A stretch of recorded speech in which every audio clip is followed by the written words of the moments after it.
Hi guys, welcome back to my channel. My name is Michelle. Thanks for joining me today. I have a couple of project shares I want to do. I decided to craft along with the two different Halloween collabs that are going on right now. One is from Elisha's Crafty Hopla, and the other one is from Miss Susan Tootsie Tucker.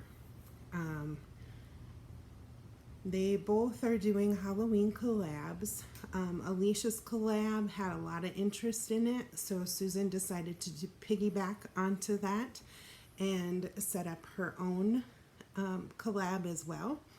So I decided for a couple of swaps that I have going on that I would go ahead and join in on that fun. So for week one, the prompt, sorry, that was a brain fart, kids. That was a brain fart. Week one for the meet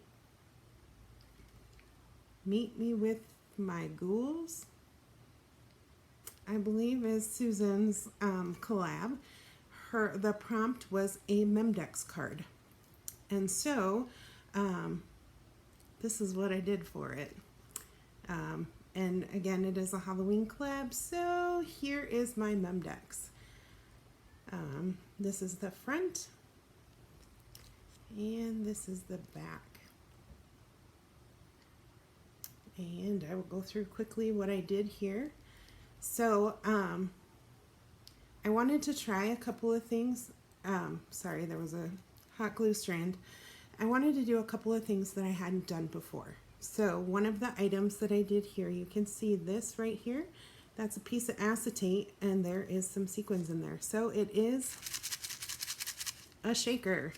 So I used some of the acetate, and also, you won't be able to see it very well, but some of the foam, which is right in here, that Susan sent me for our newbie swap.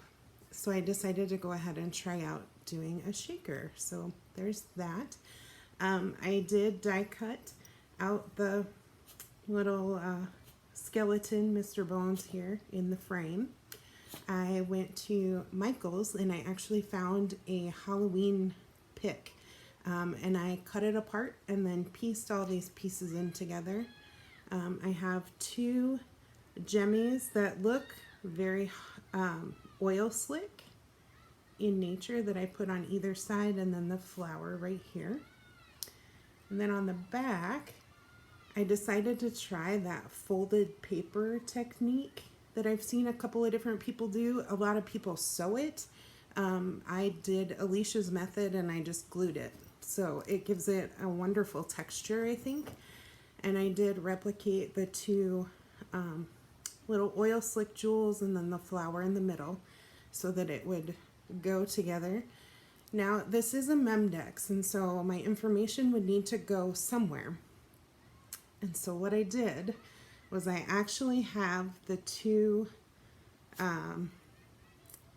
MemDex pieces separated and have a pocket. So this little piece pulls out and it will have my information on this side of it. So this is actually the size of an ATC card.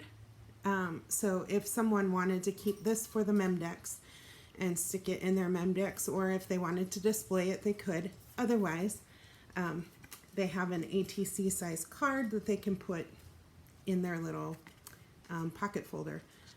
If they want to keep it all together, then it just neatly slides right back in, and I think it adds like a wonderful little element to put the little moon here, and then also to put the moon here. So I thought that was kind of cool, so that's what I did for my MemDex. For Alicia's prompt, her prompt was a wand, and when I thought of a wand, I thought of two different things. I thought of Harry Potter and his swish and flick, and I thought of the big rosettes with the straw, and I thought, okay, I want to want to challenge myself a little bit more. So how can I challenge myself? And this is what I came up with. So here is my little, I still have a straw-like structure, and then I have this little sign. So it kind of just looks like a sign right now. But what you can do is you actually push up on the straw and kind of guide down the little signs, and it'll slide right through. And there's the wand. So a little magic happening right there.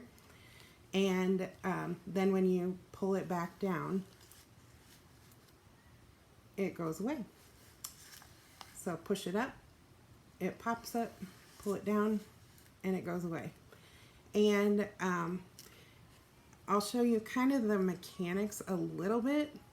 It's kind of hard to see some of it, but it's actually some rolled paper. And when you push it up, the rosette part of it actually pops up from that middle piece. And then when you pull it down, it goes back down. So I just wanted to challenge myself a little bit there for the wand. So that is my wand. Unfortunately, I did not use a double-sided paper for the rosette part. So when you do push it up, it is white on the back. So for next time, I'll do a double-sided paper so that it's pretty on both sides. But that is my wand for this week. So thanks for stopping by, and I will be back next week to do next week's I will be back for week 2's projects in another video. So I will see you then. Thanks.